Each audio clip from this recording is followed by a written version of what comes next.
Écho d'ici écho d'ailleurs podcast pour vaincre la pauvreté et les inégalités, une révolution, par Jean-Pierre Boris. Les pauvres vont-ils révolutionner le XXIe siècle par Gilles Dufresneau.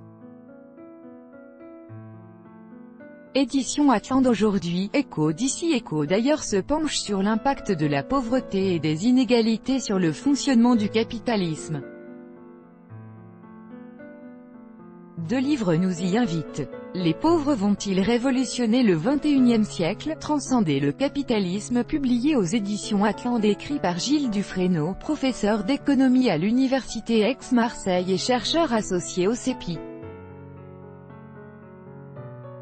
Gilles Dufresneau appelle de ses vœux l'émergence d'un nouveau contrat social qui serait favorisé par le recours dans les pays pauvres à des innovations technologiques qualifiées de « frugales ». L'autre livre dont il est question dans cette émission est le rapport sur les inégalités mondiales publié aux éditions du Seuil en partenariat avec le World Inequality Lab. Un travail collectif qui a réuni une centaine de chercheurs. En studio, l'un des coordonnateurs de ce travail de longue haleine. Lucas Chancel enseigne à l'École d'économie de Paris et il mène des recherches au sein de l'IDRI, l'Institut du développement durable et des relations internationales. Angus Deaton, le vieux monde de la compétition monopolitique est de retour. Beaucoup d'économistes américains réfléchissent à la question de la montée des inégalités. L'un des livres les plus célèbres du prix Nobel d'économie 2015, Angus Deaton, s'intitule La Grande Évasion, santé, richesse et origine des inégalités. Angus Deaton était récemment à Paris pour une série de conférences, l'une consacrée à la pauvreté, l'autre à la mortalité et à la morbidité, la faculté d'être malade des travailleurs blancs américains. RFI l'a rencontré à l'issue de cette conférence, une rencontre très impressionnante parce qu'Angus Deaton a une taille imposante, une canne et un nœud papillon. Surtout, il a un sens de l'humour corrosif qui se déclenche à la moindre question qu'il juge un peu imprécise. Angus Deaton évoque le sort des travailleurs blancs américains au cours des dernières décennies. Angus Deaton, ce n'est pas une bonne période pour être un travailleur blanc aux États-Unis. Leurs conditions de vie se sont beaucoup détériorées. Mais on ne peut pas vraiment dire qu'ils soient pauvres parce que les Afro-Américains sont beaucoup plus pauvres que les Blancs. Ce que je pense, c'est qu'il y a des gens aux États-Unis qui n'ont presque rien et que ces gens-là sont plus nombreux que ce qui est habituellement reconnu. Il faudrait qu'on s'intéresse à eux de près et bien plus que ce qu'on fait actuellement. Concernant les hommes blancs avec un faible niveau d'éducation, je ne pense pas qu'en tant que groupe, ils s'appauvrissent. Cela dit, leur situation a très peu progressé. Jean-Pierre Boris, mais ces hommes blancs peu éduqués qui travaillent, dans quelle catégorie socio-économique les classeriez-vous? Est-ce qu'ils appartiennent à la classe moyenne? AD, il n'y a pas réellement de définition de la classe moyenne. Mais la plupart de ces gens, si l'on s'en tient aux critères américains officiels, n'entrent pas dans la catégorie des gens pauvres. Je suppose que vous pourriez les ranger dans la catégorie de classe moyenne. Vous savez, aux États-Unis, nous n'avons pas de classe ouvrière. C'est un terme qui nous pose problème. JPB, pourquoi? AD, je ne sais pas.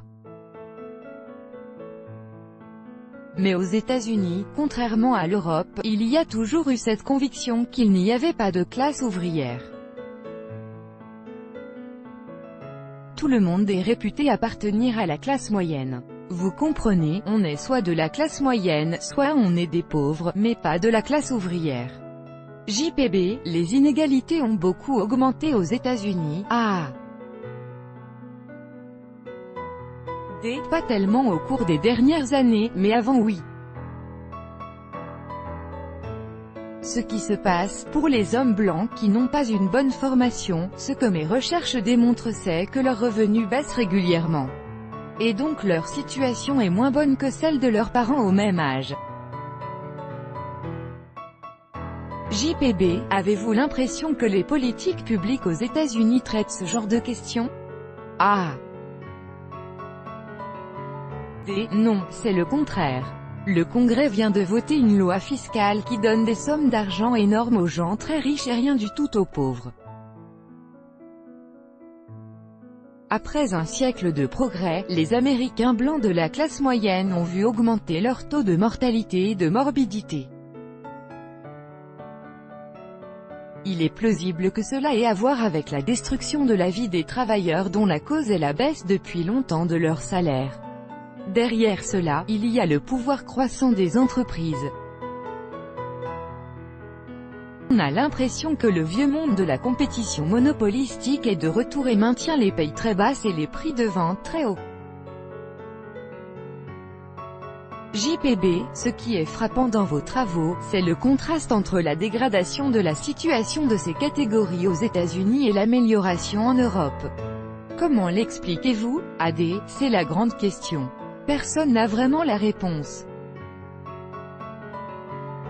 Et je pense que le capitalisme américain est beaucoup plus violent que le capitalisme européen et qu'il a été beaucoup plus efficace dans la confiscation des intérêts des gens qui travaillent au bénéfice des grandes compagnies. Jusqu'à présent, cela n'a pas été le cas en Europe, mais c'est peut-être en train d'arriver. JPB, pensez-vous que l'élection de Trump soit la conséquence de la férocité de ce capitalisme américain? AD, c'est trop fort comme formulation. Mais oui. Beaucoup de gens ont pensé que la précédente alliance entre Clinton et Obama avait fait très peu pour eux et ils ont donc estimé qu'il valait mieux casser ça. Je ne crois pas qu'ils aient eu beaucoup d'illusions sur le fait que Trump allait leur faire beaucoup de bien. Mais ils étaient assez contents d'avoir tout cassé. Autres éléments de San Francisco, cours de codage pour SDF. Paradoxe apparent, dans la première puissance économique mondiale, les États-Unis, les écarts de richesse entre les plus pauvres et les plus riches se creusent et la grande pauvreté augmente. Selon les chiffres du ministère du Logement, cette année pour la première fois depuis la Grande Dépression de 1929, le nombre de SDF a augmenté au niveau fédéral de près de 0,7%. En 2017, plus de 500 000 personnes ont passé au moins une nuit à la rue. Très peu de services publics existent pour les SDF aux États-Unis, alors le secteur privé se mobilise avec de petits moyens.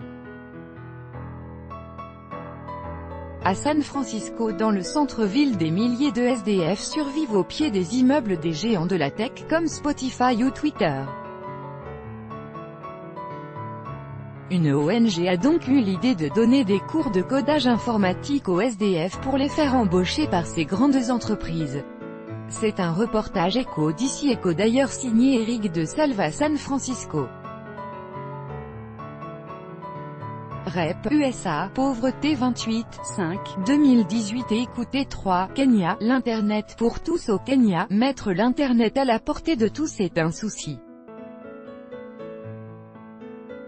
L'entreprise POA Internet, partenaire de l'opérateur Liquid Telecom, veut relier au web ceux qui ne le sont pas. Grâce à une technologie sans fil bien moins chère que la fibre optique, POA Internet apporte le web à Kibera et Kawangware, deux bidonvilles de Nairobi. Les Kenyans les plus pauvres ont ainsi accès à Internet.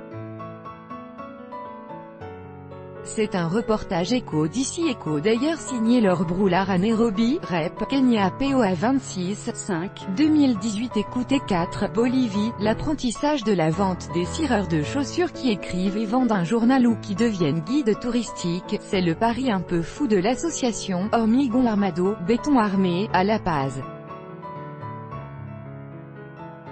Cette organisation existe depuis 2005, et édite une revue bimestrielle, vendue par des cireurs de chaussures, et en partie écrite par eux, où ils racontent leurs histoires de vie. L'idée vient d'une revue anglaise, The Big Issue, et poursuit le même but, lutter contre la pauvreté de ceux qui la vendent. Reportage d'Alice Campagnol, Rep, Bolivie, cireur de chaussures 28, 5, 2018. Écoutez archive 1, 2, 3. Suivant, dernier, le Brésil, naufrage ou redressement? Lula est en prison. Pourtant, dans une tribune publiée par le journal Le Monde datée du jeudi 17 mai, il annonce sa candidature à la présidence, mai 68 et après une histoire économique et sociale de la Ve République il y a 50 ans, en mai 1968, la France était en ébullition.